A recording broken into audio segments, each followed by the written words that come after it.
When growth stalls, most leaders reach for surface fixes like new campaigns, a sharper sales deck, even new hires. But the real issues are often deeper, such as misaligned systems, broken handoffs, or unreliable data. That's why we built the Growth Readiness Score. In just 5 minutes, you'll get a clear score across 4 critical areas of your revenue operations and see how you stack up against your peers with benchmark data. Tap the link in the show notes to get started. It's quick, insightful, and often reveals issues leaders don't expect. I started walking around and seeing people with AI pins at business conferences, Claude, where they're recording, and Meta glasses. But we now live in a world where everyone could watch us, be recording what you're saying, even not bad motives, but they could be going back to their AI training model at the end of the day, plug it in because they don't want to forget what they've talked about. And guess what? Now it's feeding all your IP into that large language model, and you're at risk. You're listening to RevOps Champions, a podcast created for B2B leaders to help you align your people, streamline your processes, trust your data, and leverage technology in order to grow your business.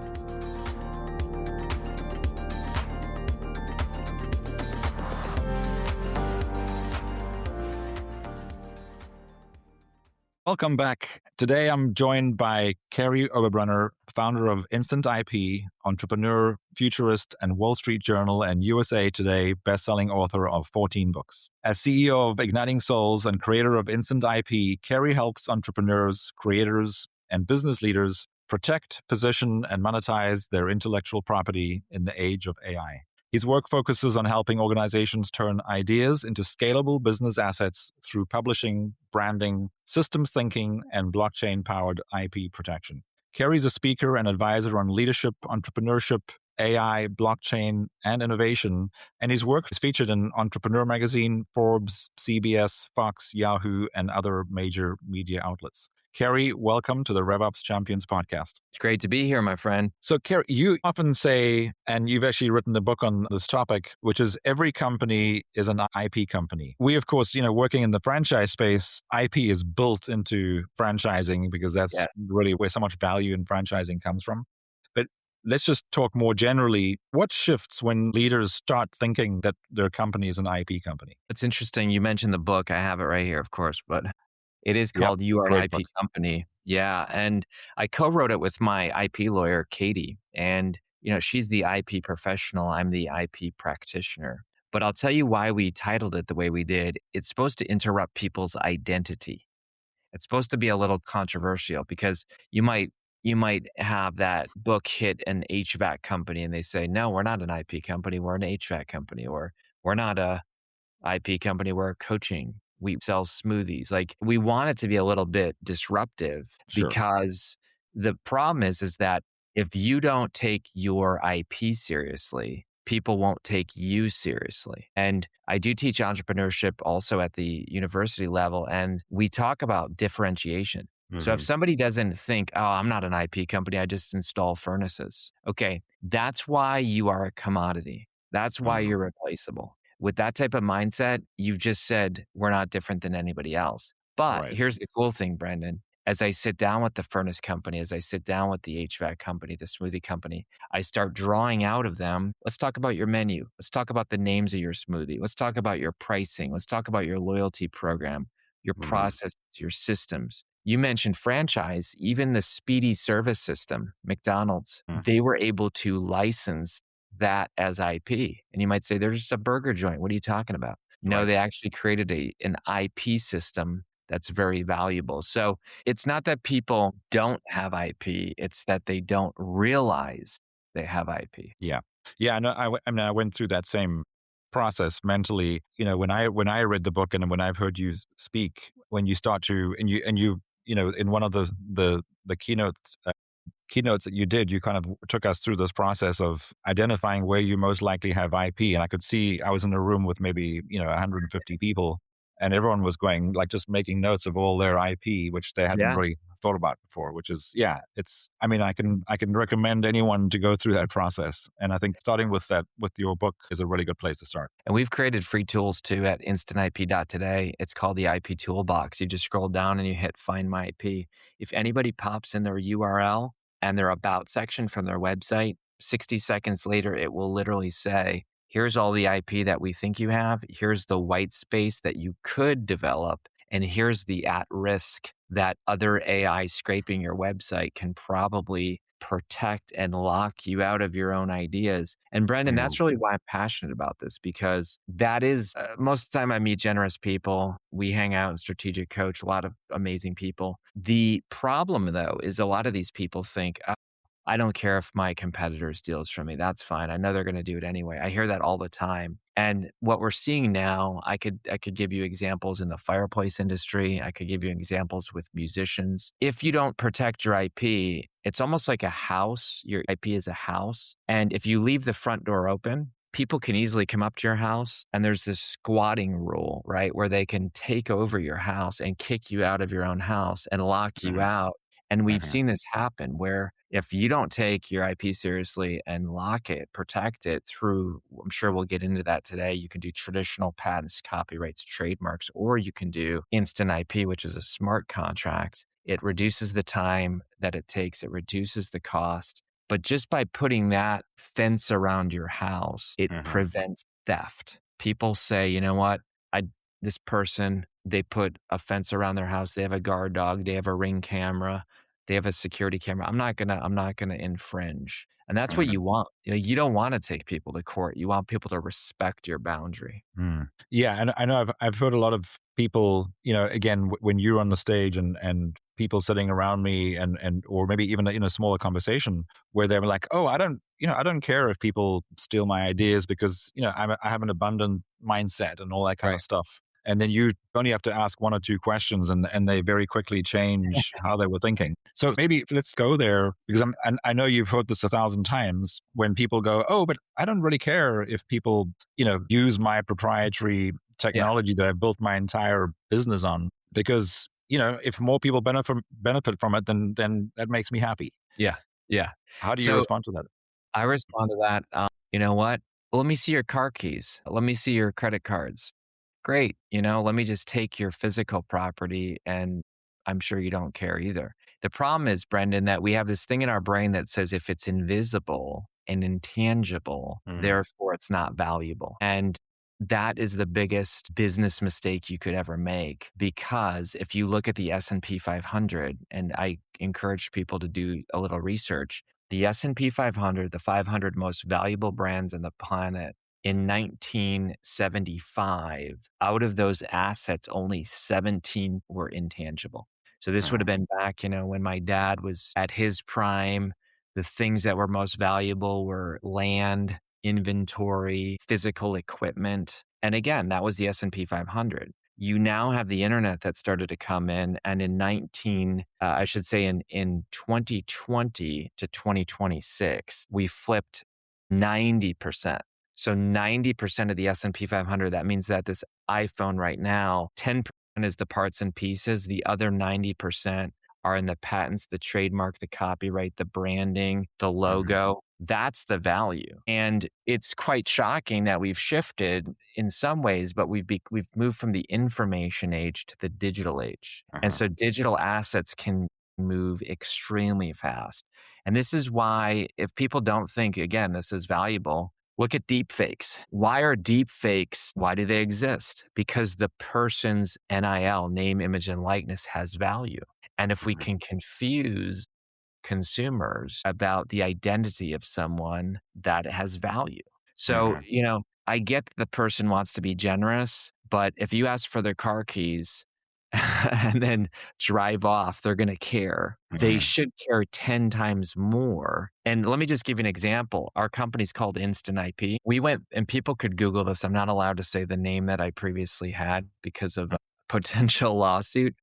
But let me just say that we had a different name. And I went through all the right process, Brendon. I went through the USPTO. I got a trademark. They went so far to give me the trademark, and then there's this 30-day oppositional period. This is true in the USPTO, where the whole world can reach out and say, look, we're going to oppose that granted trademark. And if nobody opposes it in 30 days, you got it. Well, guess what? In that 30-day period, my previous name of my company, even though I did all the right things, a company came out of the woodwork from Europe, multi-billion-dollar company and said, "Look, you see that name that you got?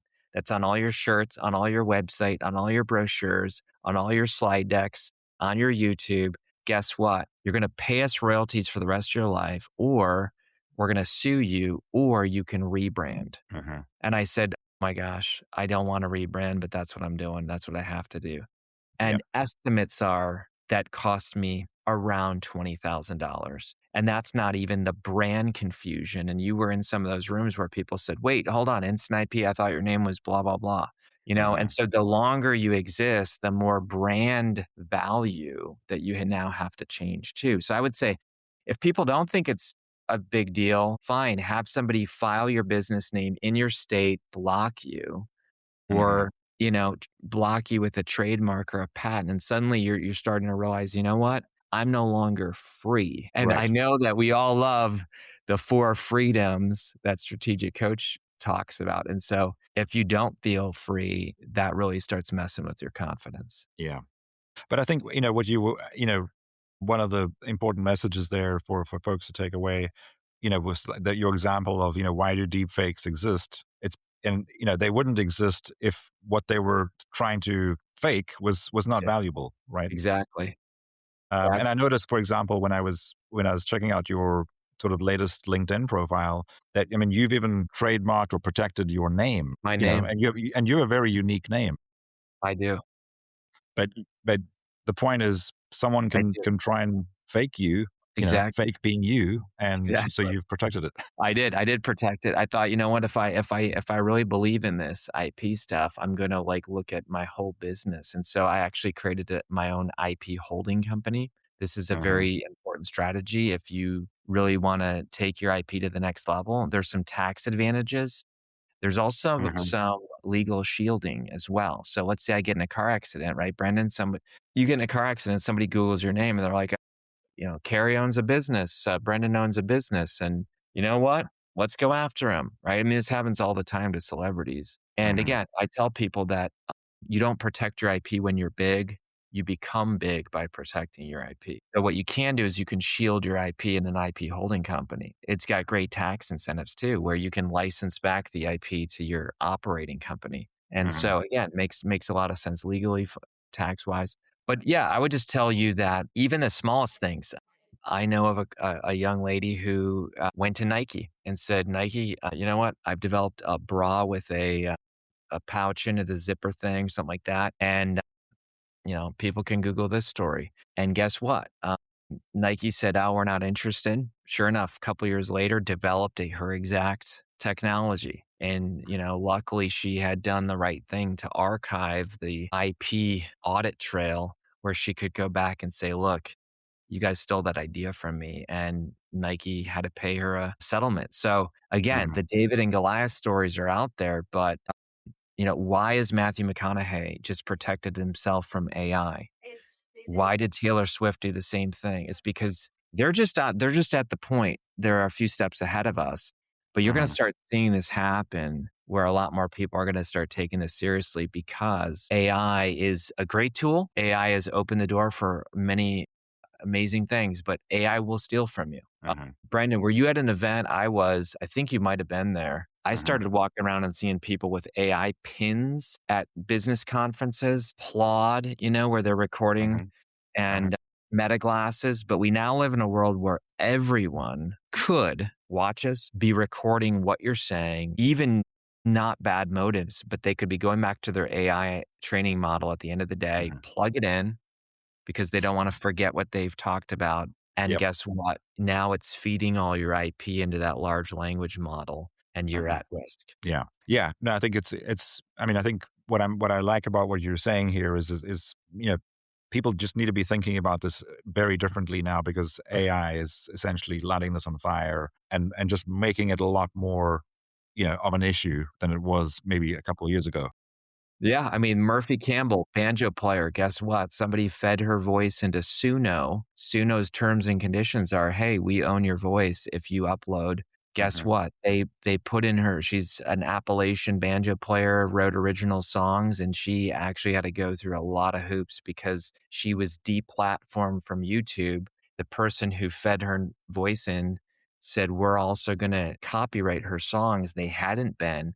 And now she's locked out of her own family's music. Rolling Stones picked up the story. You can just Google Murphy Campbell. But this is becoming quite a thing. Athletes, celebrities, entrepreneurs, you name it.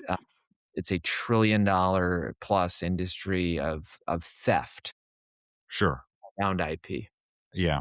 And what you're talking about now really is very much on the sort of the protection and security side, right?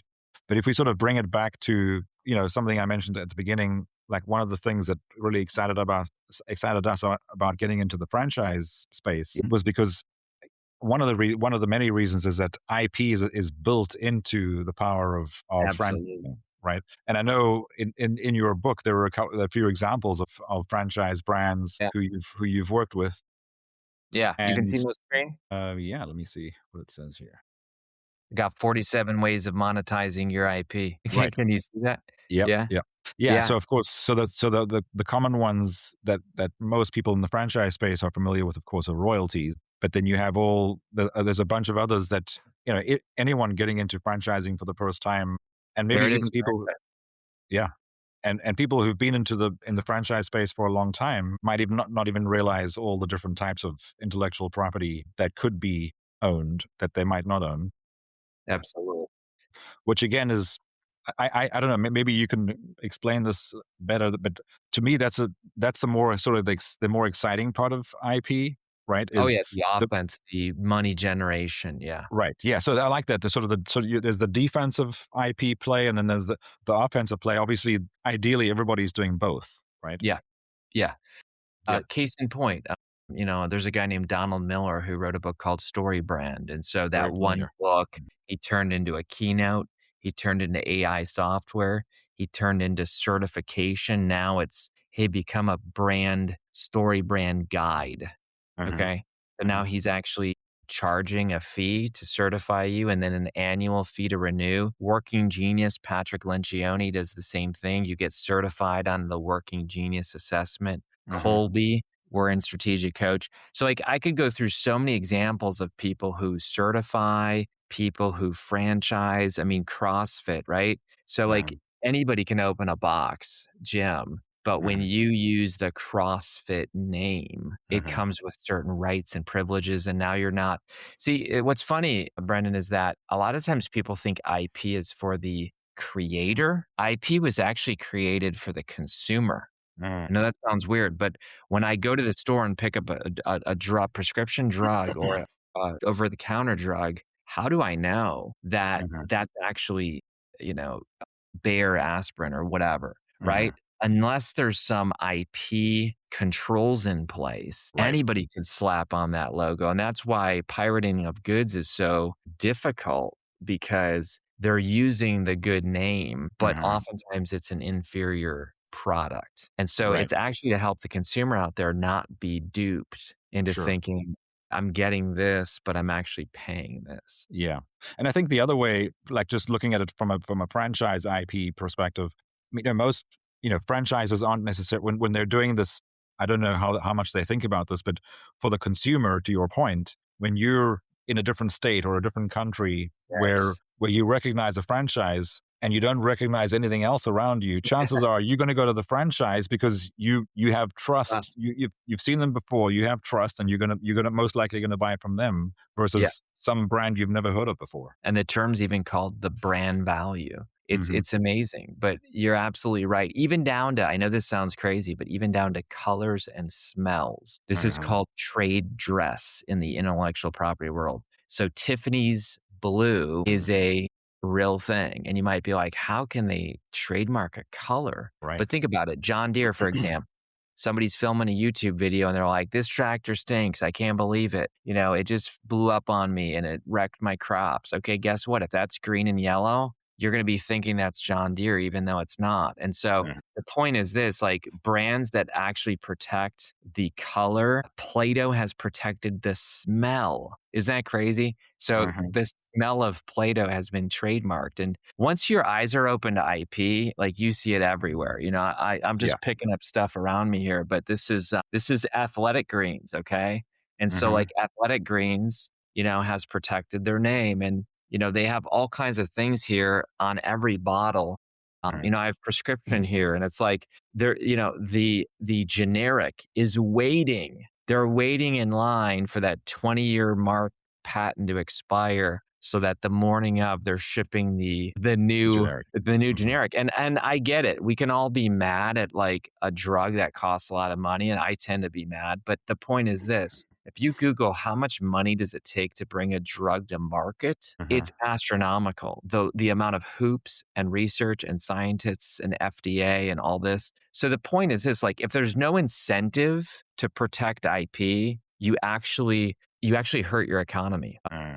There's a Venetian act that was created, and they said if we want to attract men, they used the masculine back then, but if they said if we want to attract men of great talent, we need to protect their intellectual property. Otherwise, they won't want to come to our city. So it's Mhm. almost like this socialism thing where if you think, well, ideas are just free for everybody and nobody should be compensated and nobody should be rewarded, you actually hurt your society because you Mhm. take away the incentive. Yeah, yeah, and sort of I like that Venetian example because I was already thinking of we were in Italy a few months ago and we visited Modena, which is where Ferrari is, and Wow. I'm guessing Ferrari red is probably also a protected color, but Probably. I'm not totally sure, but Yeah. I know Enzo Ferrari probably came 500 or Oh, 1,000 yeah. years after the Venetians, but I think he realized when he was onto a good thing in a fast car that was the right color that he wanted to protect the color. Absolutely. Yeah, I saw a special about him. That was fascinating. Yeah. Right. But yeah, I'm looking at this right now. I found it. It's called the Venetian patent statue. Mm, Again, because like there's some historians here. right. Yes. But yeah, but they basically said that, they wanted to, attract new ingenious efforts. And so, yeah, like that's why they created it. And even in Tony D'Angelo is so smart and the strategic coach. He gets into all the Mhm. history. I'm more of a practitioner, but he Yeah. gets into history and talks about like how it's even part of the Constitution. Right. Yeah, You know, I had him on the show a few months ago, and I think that is for anyone who also wants to go deeper from that he's the perspective, historian. yeah, Yeah, Tony's yeah, a good guy to follow on that one. absolutely. So, Kary, we've already touched on this once or twice, but as AI makes it easier to Mhm. create and replicate content, Yeah. how should founders and leaders in franchise businesses or any other business for that matter rethink intellectual property and competitive advantage? I would say number one, assume that your audience is recording you and feeding your information into AI. And I'm not even saying maliciously. Just I'm just saying accidentally. that Yeah. just Yeah. practically Yeah. speaking, and I think you might have heard the story. If not, you can Google it. It's out there. My TEDx took me over 100 hours of memorizing, rehearsing, flying to the location. And, I spoke actually on IP protection and how blockchain and instant IP was a way to do it fast and easy, less than 60 seconds. It creates an immutable timestamp. Nobody can change it, not even you. Can be Mhm. used in a court of law to prove first use. Anyway, I'm teaching that on my TEDx. So then I go write this book, and I need to put in there the location of my TEDx. And all of a sudden on Google, some guy's article shows up and I'm like, whoa, hold on, that's interesting. And I started to read and I'm like, oh my gosh, this is my exact TEDx talk. And the guy's claiming it as his article. Mhm. And the first thing you do in that situation is you screenshot it. Okay. You Mhm. got to screenshot it because you don't know how they're going to respond once you can connect with them. They might So deny so it. as it's sitting on your Google browser, you screenshot that whole Screenshot it. page. Screenshot, Yeah. man. I screenshotted the whole thing. I'm so glad I did because and then here's what I did. I contacted them, didn't hear anything. So then I said, "You know what? I know I protected this on Instant IP. I know I screenshotted them. I'm gonna write an article on LinkedIn." So I wrote an article on LinkedIn. I said, "Have you ever had your IP stolen? Guess what? Blah, blah, blah." Hours later, the guy shows up on LinkedIn. He Mhm. says, "Oh my gosh, I'm so sorry." Turns out he was a filmmaker and a celebrity in, the country of Georgia, the country, okay? And he Mhm. says, "Guess what? My team and I started to use AI to write articles. We had no idea that this was your TEDx." And I believed him, you know? Mhm. And I believe a lot of people. But here's the point. I'm right now in a lawsuit with Anthropic. I'm one of those 500,000 books that were stolen by Anthropic. And again, like, I'm not against AI. I use AI today. I love AI. But here's the point. When 500,000 books are stolen and the authors have spent their life writing these, they get zero compensation. The company's valued at billions and billions of dollars. Why? Because they trained on our data. And now our original work is being served up in prompts that are confusing consumers so that now they think their prompt has produced this amazing new framework. That's theft. And so guess what? Now Anthropic's in the largest copyright lawsuit of all time, $1.5 billion. I'll end up getting $3,000 per book. That's 3,000 times 3. That's $9,000 for some of the books that were stolen. But you know what? It's not going to move the needle for me, but I feel bad for some authors, like, who are bootstrapping their business, or, I mean, that could really mess them up. So again, not against AI, but it's a tool. And so I would say, to your original question, what do founders do? Assume that their IP is going to be stolen and therefore protect it. And so we've given Brendon, everybody a free IP credit. So we say, look, start the process. We want to make it easy. This is what Dan Sullivan teaches. Going off the high dive is a patent. $30,000, 1 to 3 years. It's a big jump. Get in the kiddie pool. The kiddie pool is, here's what I tell people. How do you know if you should protect something on instant IP? If tomorrow you wake up and that idea is stolen and you're locked out of it, would you emotionally care? And if the answer is no, don't protect it. Because again, your second credit's going to cost you $97. If the pain of somebody locking you out of that idea doesn't matter to you, who cares? I take my trash out to the curb every Thursday, okay? And do I care if anyone steals my trash? No, take it. But some of these ideas that I have, I don't want people to take. And it's not even just share, but it's lock you out of it, Brendon. Lock you out of it, because that's where you really get into trouble. It's your genius. That's a good way to frame it. I mean, if you do care about it one way or another, then protect it. Yeah. And I've used instant IP to do the same thing. I used it yesterday. I went out on a big post this morning. I knew I had something hot. And so we have this flywheel where we basically say, I'm going to show this to you really quick. If are they just watching or are they listening to both? No, they're watching too. Yeah. So I'm showing a little flywheel here that basically says, hey, look, when you publish could mean a course, a program, a business. It doesn't just mean books, but before you publish, protect. Because if you just go right to promote and profit, you leave yourself vulnerable. And Dan Sullivan, our coach, says that the number one thing to protect is your confidence. And so by doing this flywheel, you're really gaining clarity, confidence, credibility, and then cap. I like that. And then notice this, Brendon, too. We put the superscript IP there. Why do we do that? Because we file this in 38 countries around the world. Literally, people think that they use a TM, and this is a big thing for your show. Don't ever use a TM. There's one reason you should ever use a TM. A TM is an unregistered trademark. So here's what it is, Brendon. When somebody uses a TM, they're telling their competitors, I think this is valuable, but I haven't done anything to protect it. Almost like you're telling people, hey, there's gold in the house, but the front door's open, go ahead. The other problem with a TM is if you haven't looked at the USPTO and you slap a TM on something that you think is original and it's actually not, you now are infringing. So instead, use a superscript IP, which says to the world, this is protected by blockchain technology. I've actually taken a step to protect it. So that's actually what we filed. It's called a certification mark. It's a classification of IP. It's like the Idaho potatoes. Nobody can stamp an Idaho potatoes on unless the Idaho potato certifier. Nobody can slap an IP on unless they have gone through instant IP. Yeah. So for those who are listening and not watching this episode, so the superscript IP, so most people are familiar with the superscript R or the superscript TM, which you were saying we shouldn't use, and if anything, it's an invitation to go and steal something. Right. But so if there's a superscript IP next to a name of any kind, that's what you're talking about. And It's protected by that means it's protected by instant blockchain. IP in this case, blockchain. Yep. Yep. Wow. Exactly. The R is great. And by the way, I got an R around instant IP. I got an R around igniting souls.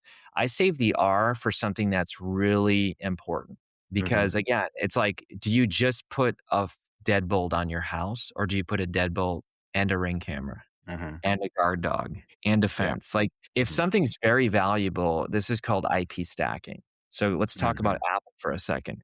Apple not only trademarked the logo, they Mhm. patented a lot of the iPhone technology, multiple patents, and then they Yeah. put a copyright on the user manual. So again, Mhm. Apple's an example of one of the most valuable brands on the planet that used IP stacking and IP marking to discourage theft. And here's what you want to do, Brendon. You want to develop a reputation. This is a pretty cool story here. You want to develop a reputation that you take your IP seriously. We've actually seen back of the room sales increase many times when somebody starts their talk. Imagine if I had a talk and I said, our next speaker at this conference is Brendon.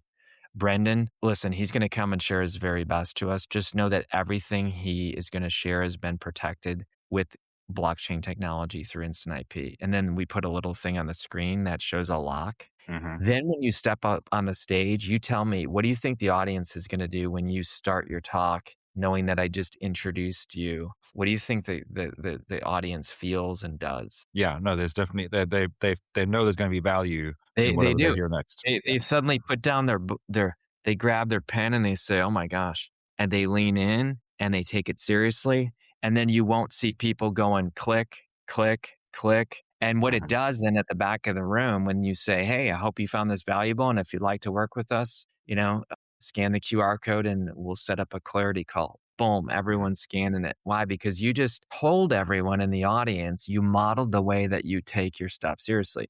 The Mhm. alternative is, hey, if you like today, I'll just shoot you my slide deck. Okay. That's like saying, it's a horrible analogy, but it's basic. It's a very bad analogy, but I'm going to say it anyway. It's almost like a male or female prostitute just saying, whoever wants me, just come on over, whatever, like Mhm. you don't value someone who doesn't value themselves. And Mhm. you need to value your company and your IP because it is valuable. I mean, that we sit in strategic coach and they talk about valuations of IP and Mhm. how your company is in your franchise you talked about. It's a Mhm. higher value when you've identified the IP. Yeah. Yeah. Well, and we've also I would say, probably in the last year more so since I've become, more sort of again, my eyes and ears You are sort see it of now everywhere. Yeah. are open to the value of IP. You hear about we again because we hang out with a lot of entrepreneurs and you hear about entrepreneurs who've recently sold their businesses and they're in the room when we start talking about the value of the IP that they didn't actually Uh, have valued as in the sale, which is often, I would say, I mean, the sort of the number I'm using right now is say 20%. So a $50 million business, they could have actually sold for $60 million business and still potentially had royalties on the back end because they just weren't thinking about it. that's right. I mean, Um, and even Michael Jackson, like you start going into all these different Kobe Bryant. Kobe Bryant is still, I'm not a basketball guy, but like his merchandise is still being sold. Michael Jackson songs are still making money. Like you got to realize like your IP will actually outlive you. yeah, I got C.S. Lewis's book right here on my, you know, the dude's been dead for 60, 70, 80 years, whatever. I don't know. But the yeah. point is this like intangible. This is an intangible asset that keeps paying your descendants, royalties. Yeah.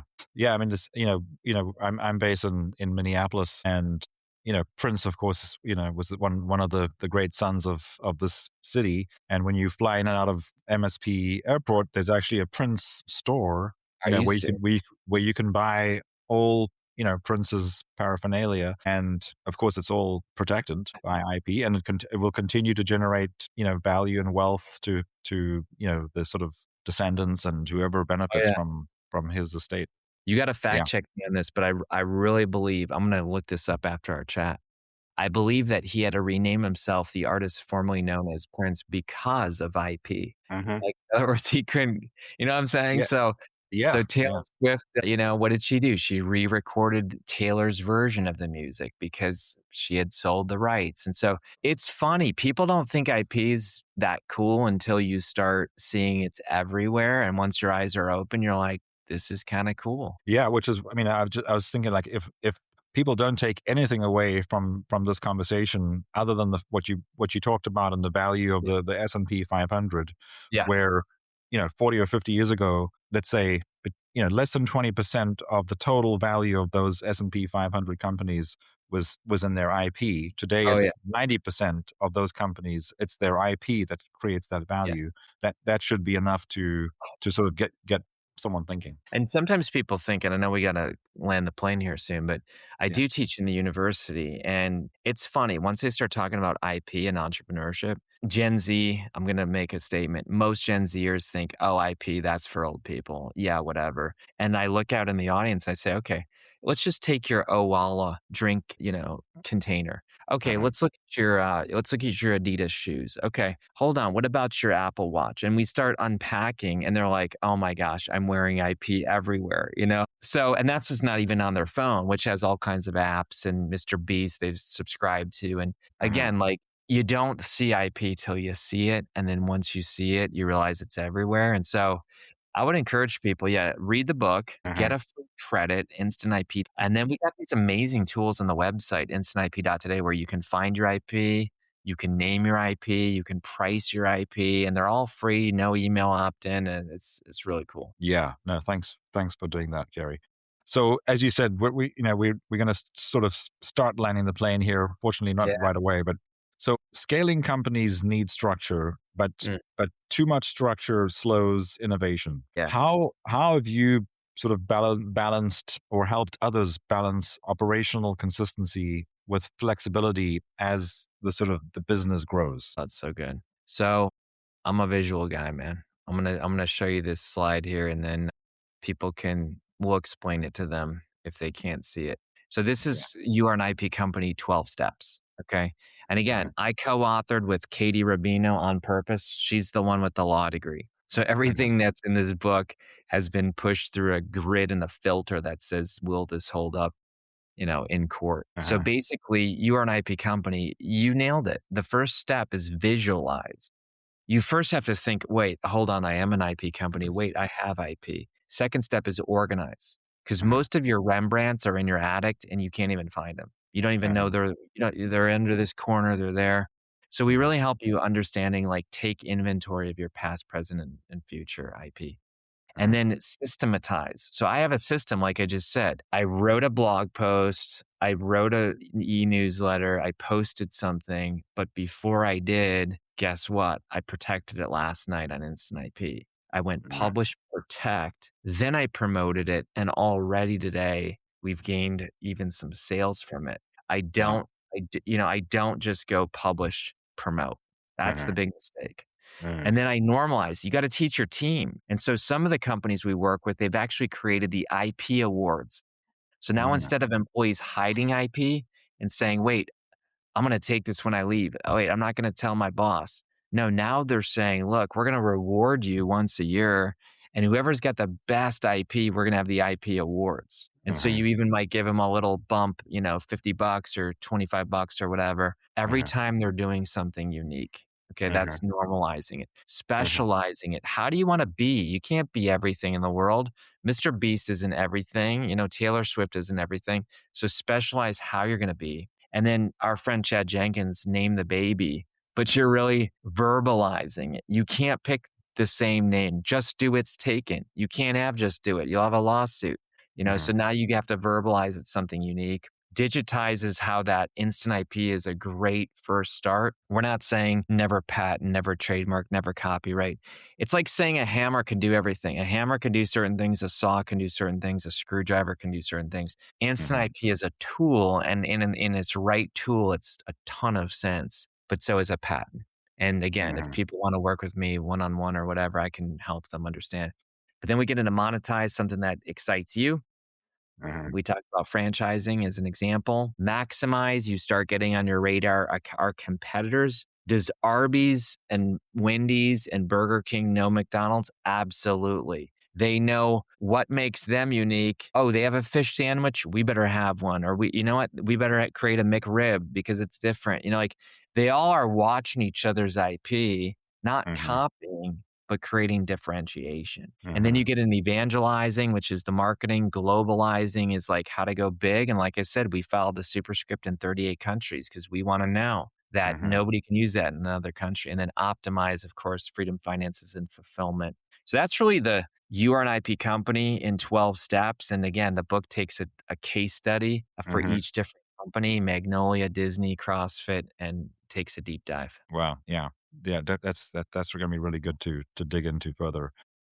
So Kary, so here now as we do land the plane, one last question. So looking ahead, how do you see AI reshaping ownership, creativity, and the future value of IP, of intellectual property? So this is what gets into the mission of why I'm so passionate about instant IP. I believe we're at a tipping point as a species. And I know this gets a little bit epic, but so be it. I've seen a shift that people say, well, why create? If AI is going to steal it anyway, why create? Or you know what? I can never compete with AI. AI is way too creative. I'm just going to settle for being a consumer. When we shift as a society from creators to consumers for multiple reasons, I think we lose as a species. And so my desire for instant IP to grow is to give creators the incentive and the confidence to keep on creating. And Yeah. it's also to say, you know what I feed into I don't have to worry that it's going to steal and serve it up as another output to somebody else. Because even if it does, I have an immutable timestamp where now I can fight, just like I'm in a lawsuit right now with Anthropic, like they're being held accountable. Meta's being held accountable. So Suno's being held accountable. Like we need to hold these accountable. Otherwise, think about it. The elitists, and again, like I believe in capitalism. I'm an entrepreneur, but if everyone can just scrape everyone's stuff, claim it as their own, make billions, and then the creators suffer, you're really going to hurt your society. People are going to say, you know, I'm not going to create life-saving drugs anymore, life-saving technologies. Why? And Hmm. so I feel like we need to reestablish that IP protection. And so that's really, I love AI. I'm not against it, but it needs to provide attribution. Yeah. Yeah. And I think so. So it sounds like there the differentiation is creativity, and without creativity, Yeah, who do we become? just Right. consumers. Yeah, Yeah. we become like some of those movies where we're just literally plugged into the matrix and entertained to death. No, we're supposed to be on I love the Theodore Roosevelt. I just watched a documentary on him, but the man in the arena, the woman in the arena who says, you know what? I might taste defeat, but at least I'm in the game. That's where life is, not just sitting on the bench consuming. Right. And I suppose, extending the sort of the matrix analogy there, you want to make sure that we continue to have a choice between the blue pill and the red pill, That's right? right, And man. not just be told, well, here you go. Here's your Yeah. pill, you know. Yeah, I mean, I'm a faith guy and I believe God created us with a unique purpose and we are co-created in God's image. And so when we lose our creativity, I think as a species, we are choosing our own downfall if that's what we settle for. Right. Yeah. And I think, maybe the sort of the next step is, create and then of course take action to protect what you've created. Absolutely. So that, because without that, it's not going to become real, because any creation that's not actually put into the world doesn't actually do anything. That's right. And in order to do that, it makes sense to protect it as one of the first action steps. Yeah. You've nailed it. I mean, It's it's it's exciting, it's simple. We don't need to overcomplicate it. Once people start throwing around all kinds of legalese, my heart sinks a little bit because, I mean, I have instant IP on my phone. I have ideas come to me when I'm on the fly. I can speak it, I can text it, I can take a picture, and that IP is protected, and then I go keep moving and creating. Mm, yeah. Kary, that was awesome. Thanks so much for joining me today. Thanks for having me.